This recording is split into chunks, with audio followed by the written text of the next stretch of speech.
Poetry is terrifying, right? Maybe you were asked to recite some Henry Wadsworth Longfellow in 5th grade in front of the whole class, and you noticed your two best friends in the back row snickering at you.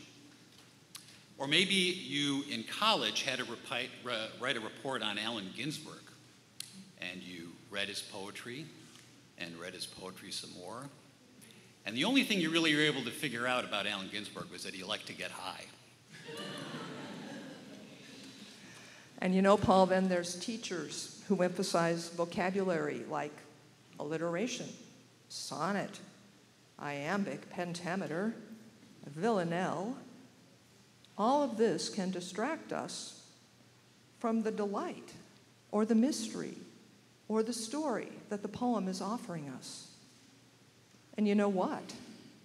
There's a poem about this very thing, and its title is Introduction to Poetry by Billy Collins. I asked them to take a poem and hold it up to the light like a color slide, or press an ear against its hive. I say, drop a mouse into a poem and watch him probe his way out. Or walk inside the poem's room and feel the walls for a light switch. I want them to water ski across the surface of a poem, waving at the author's name on the shore. But all they want to do is tie the poem to a chair with rope and torture a confession out of it.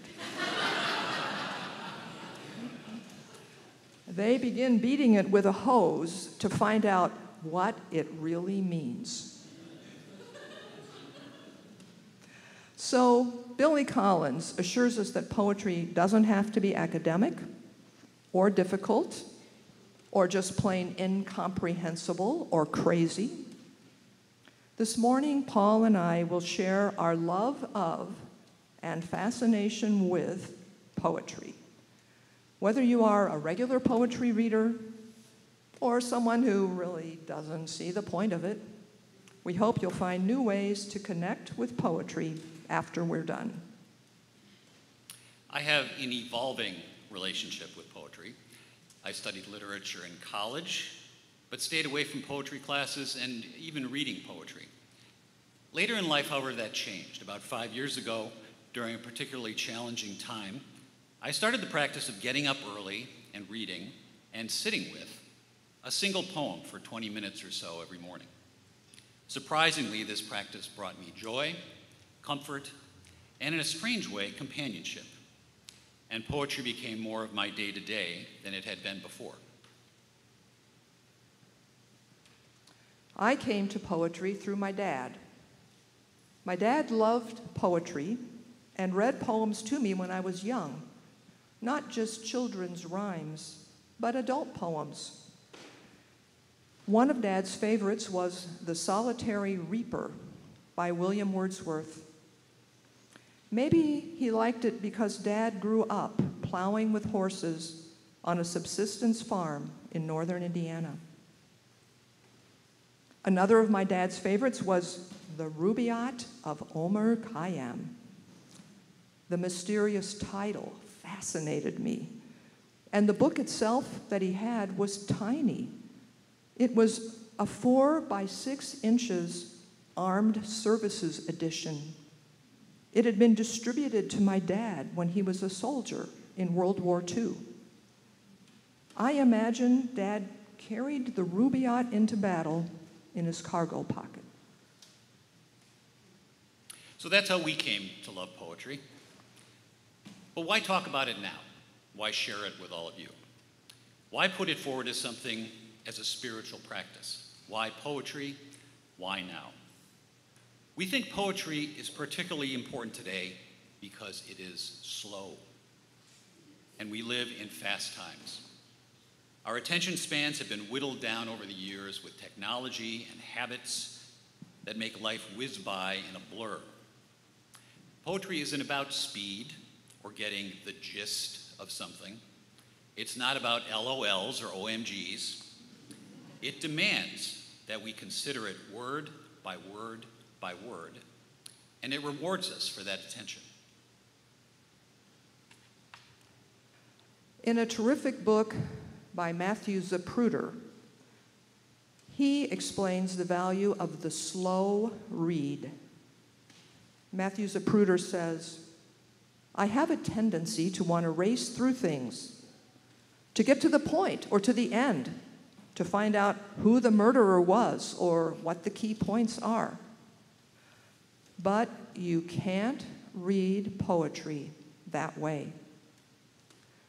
Reading poetry has the salutary effect on me of forcing me to read and think at a different pace than the rest of my life demands." So poets often try to capture that experience, the self-discovery, the reflection.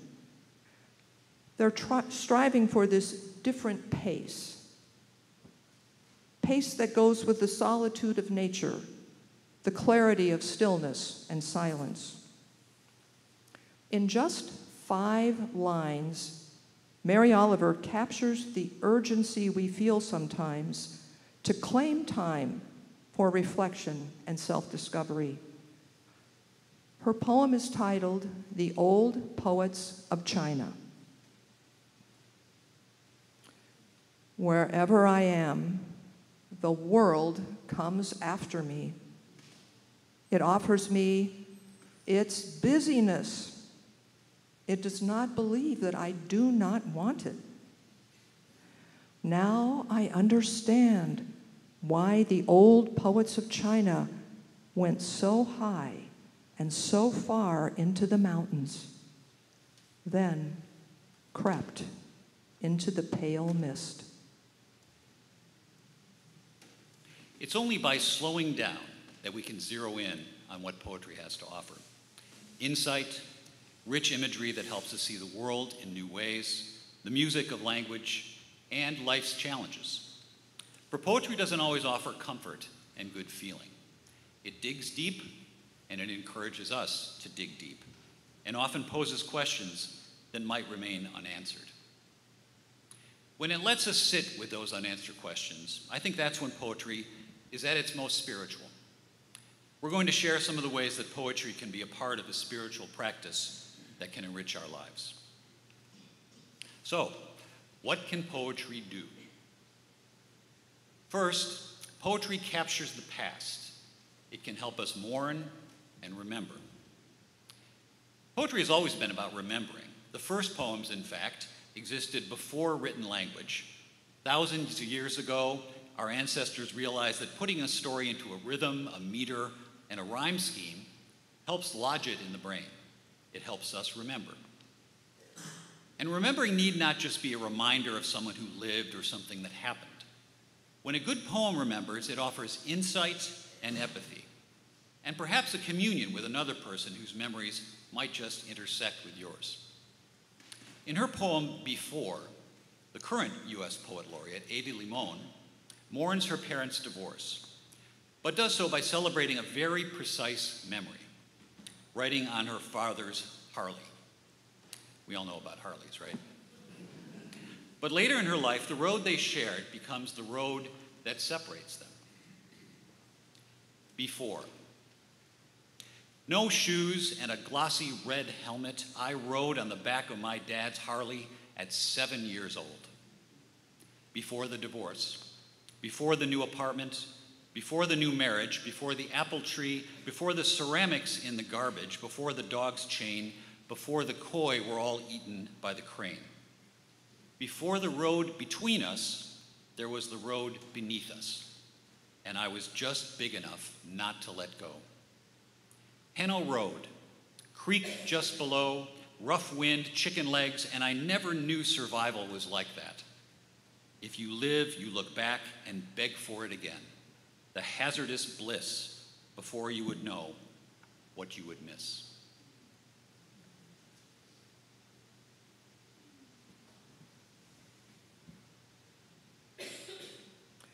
So the poet Robert Hayden remembers his father in a different way. He reflects on the hardships and sacrifices of his father's life and realizes too late how his father communicated his love for his son. Remembering isn't always a joyful motorcycle ride. Here is Robert Hayden's poem titled, "Those Winter Sundays." Sundays, too, my father got up early and put his clothes on in the blue-black cold. Then, with cracked hands that ached from labor in the weekday weather, made banked fires blaze. No one ever thanked him. I'd wake and hear the cold splintering, breaking. When the rooms were warm, he'd call, and slowly I would rise and dress, fearing the chronic angers of that house. Speaking indifferently to him, who had driven out the cold and polished my good shoes as well. What did I know? What did I know of love's austere and lonely offices? What else can poetry do? It can celebrate the present and recognize and delight. Poetry can firmly root us in the world of now, translate it into words, and help us see ourselves and our surrounding in new and often surprising ways. I bet each of us has walked the neighborhood after a rainstorm, but did we slow down to really see the colors and rain puddles and begin to wonder? William Carlos Williams shows the importance of being aware of the present moment in his poem, The Red Wheelbarrow. So much depends upon a red wheelbarrow glazed with rainwater beside the white chickens. Alfred Lord Tennyson was captivated by a different kind of memorable scene, more majestic, an eagle perched high on a cliff. The eagle. He clasps the crag with crooked hands, close to the sun in lonely lands, ringed with the azure world he stands. The wrinkled sea beneath him crawls. He watches from his mountain walls, and like a thunderbolt, he falls.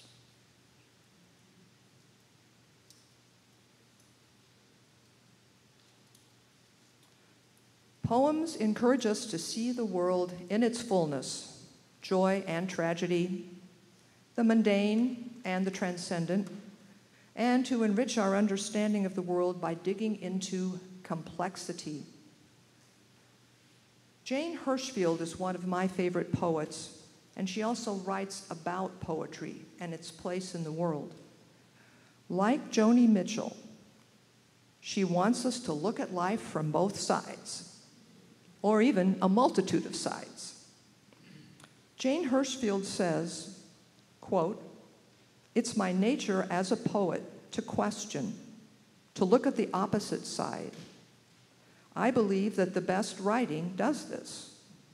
It tells us that where there is sorrow, there will be joy. Where there is joy, there will be sorrow. The acknowledgement of the full, complex scope of being is why good art thrills us.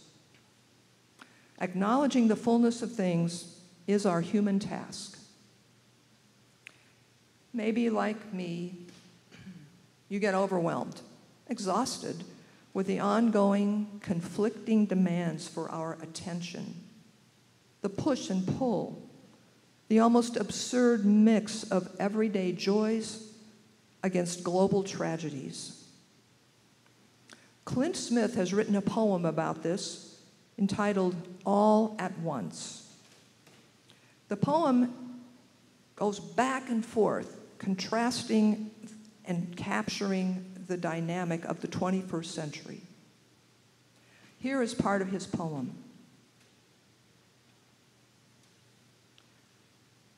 The redwoods are on fire in California. A flood submerges a neighborhood that sat quiet on the coast for 3 centuries.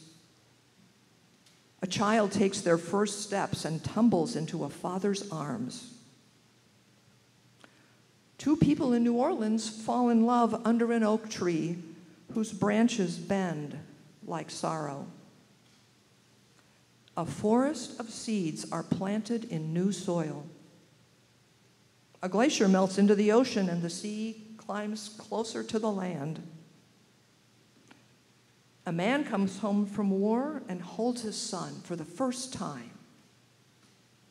A man is killed by a drone that thinks his jug of water is a bomb.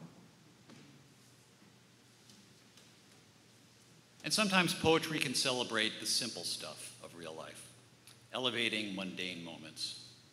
Here's an excerpt from Patrick Phillips' Jubilate Civitas, a poem about a slice of New York pizza.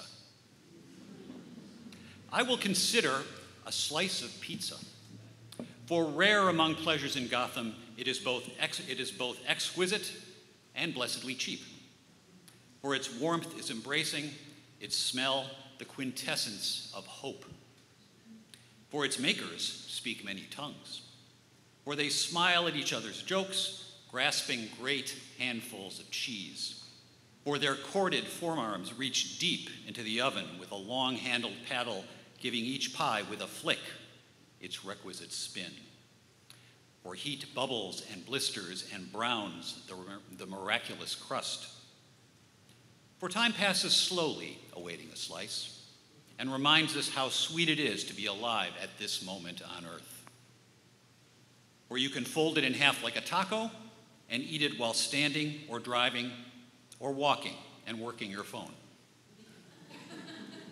For it has nourished our children and soothed many sorrows. For in a time of deceit, it is honest and upright, steadfast and good, beloved and modest and known. For that, to us, it is home.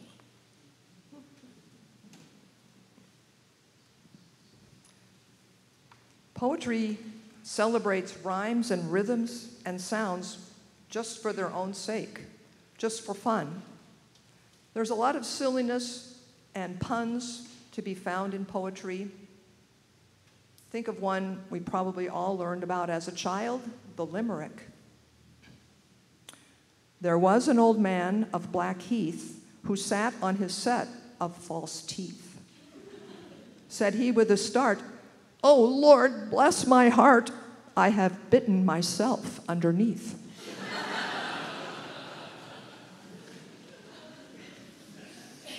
And then there's Ogden Nash with a poem about the octopus.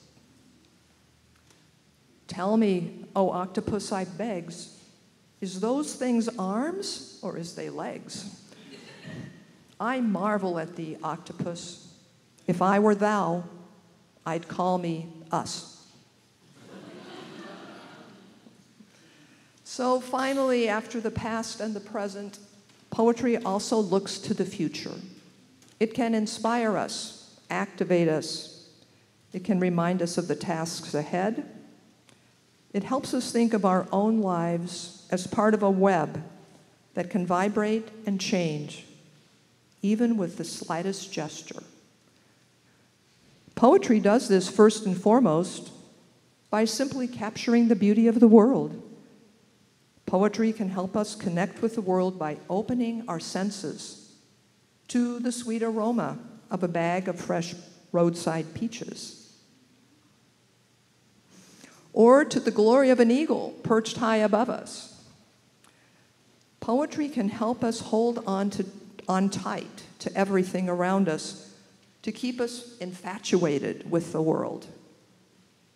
The poet Christian Wyman says, quote, "In the end, we go to poetry for one reason, so that we might more fully inhabit our lives and the world in which we live them, and that if we more fully inhabit these things, we might be less apt to destroy them." Inhabiting the world can be sorrowful. Rooted in a love that mourns loss and is sometimes alarmed at our own ignorance and inaction. Jane Hirshfield has a poem entitled, "Let Them Not Say." This poem brings us face to face with our failings, our losses. Her poem does not let us off the hook. She holds us accountable for errors of the past, challenges us to clearly see the future toward which we are headed.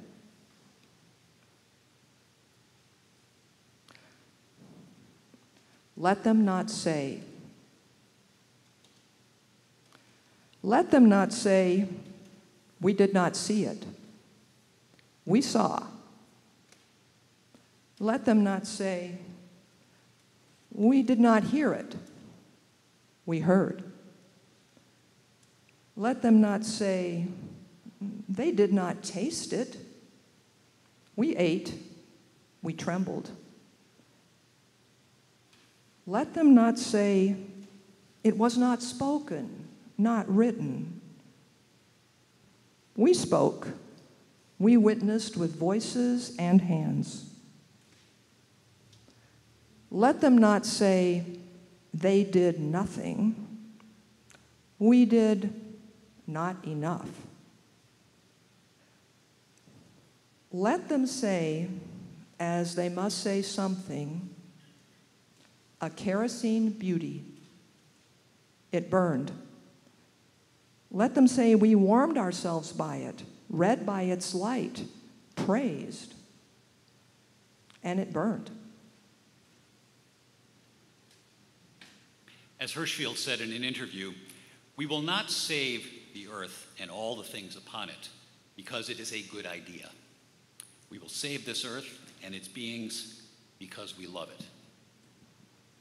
But with that challenge, poetry can also offer hope. By focusing on the real and the everyday, it connects us to the world, helps us avoid falling into negativity and despair, and helps us see the simplicity of human decency in its face. For Naomi Shihab Nye, the response is quite simple. This is her poem called "Kindness." Before you know what kindness really is, you must lose things. Feel the future dissolved in a moment, like salt in a weakened broth. What you held in your hand, what you counted and carefully saved, all this must go so you can know how desolate the landscape can be between the regions of kindness. How you ride and ride thinking the bus will never stop, the passengers eating maize and chicken will stare out the window forever.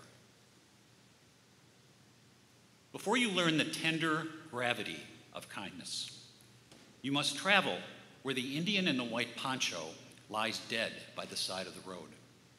You must see how this could be you, how he too was someone who journeyed through the night with plans and the simple breath that kept him alive. Before you know kindness as the deepest thing inside, you must know sorrow as the other deepest thing. You must wake up with sorrow. You must speak it till your voice catches the thread of all sorrows, and you see the size of the cloth. Then it is only kindness that makes sense anymore. Only kindness that ties your shoes and sends you out into the day to gaze at bread. Only kindness that raises its head from the crowd of the world to say, "It is I you have been looking for," and then goes on with you everywhere like a shadow or a friend.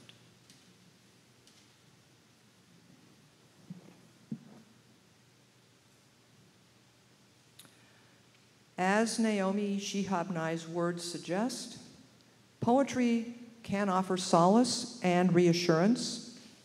It can even suggest a way forward and inspire us to be brave.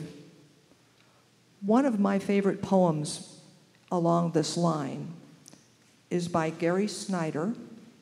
It's titled "For the Children." He wrote it about 50 years ago. For the children. The rising hills, the slopes of statistics lie before us. The steep climb of everything going up, up, as we all go down. In the next century, or the one beyond that, they say, are valleys, pastures. We can meet there in peace if we make it. To climb these coming crests, one word to you and your children. Stay together, learn the flowers, go light. So as we leave the sanctuary today and stride into the new week, remember, poetry invites us to notice and celebrate little things and be deeply aware of the varieties of the human condition.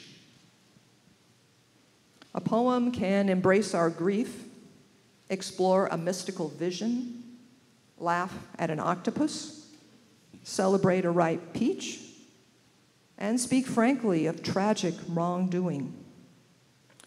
When we give sustained and generous attention to reading a poem, we can escape for a little while the many other tugs of our days.